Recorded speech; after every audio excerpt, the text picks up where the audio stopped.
Welcome to Astrotech Lab, my dear friends.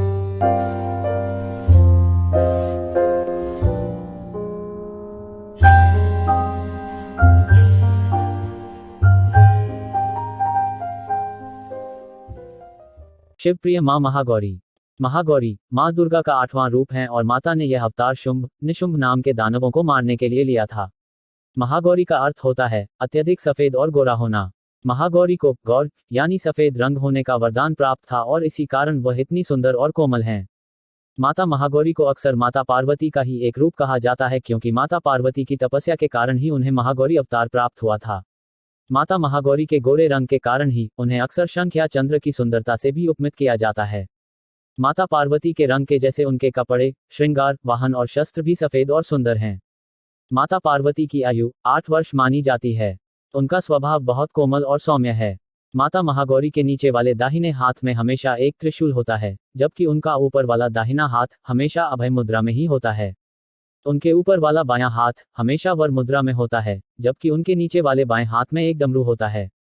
Mahagauri को बहुत ही शांत और शील माना जाता है, जिस कारण उनका ध्यान करने से मनुष्य और जीव दोनों को शांति प्राप्त होती है। माता महागौरी का वाहन बैल है, जो उनके रंग की तरह श्वेत यानी सफेद है। ऐसी मान्यता है कि एक दिन शिव जी ने ब्रह्मा जी के कहने पर माता पार्वती को उनके काले रंग के कारण बहुत चिढ़ाया और उन्हें परेशान कर दिया। तब माता पार्वती गुस्से में आ गईं और उन्होंने सफेद रंग पाने के लिए ब्रह्मा जी की घोर तपस्या की। वहीं शुंभ निशुंभ को मारने के लिए देवतागण अलग अलग तरीके खोज रहे थे। इसलिए ब्रह्मा जी ने माता पार्वती से आग्रह किया कि वह अपनी तपस्या को कुछ समय तक रोककर शुंभ और निशुंभ नामक दानवों का वध करें।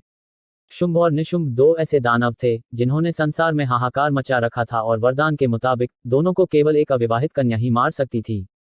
माता पार्वती अविवाहित थी, इसलिए ब्रह्मा जी ने उन्हें शुंभ और निशुंभ के संहार के लिए चुना।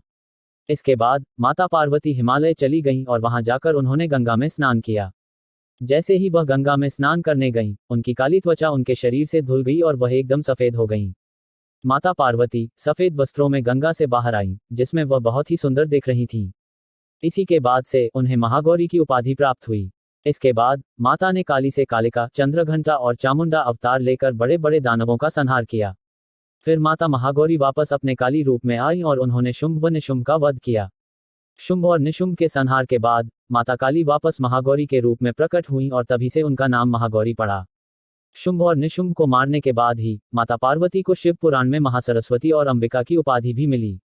माता महागौरी के प्रमुख मंदिरों में से एक उत्तराखंड के गौरी कुंड में मौजूद है। वहां हर वर्ष अनेकों भक्तों की भीड़ उमड़ती है। मां दुर्गा के इस अवतार को पूजने से उनके भक्तों को भी शांति प्राप्त होती है।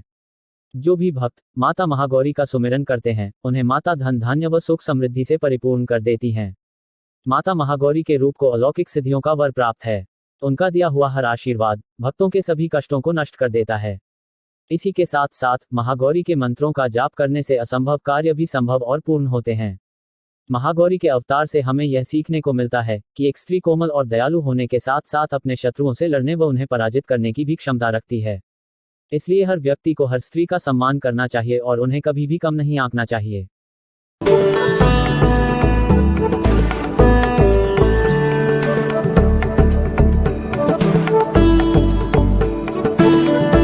I hope today's information helps upgrade your knowledge with Astrotech Lab.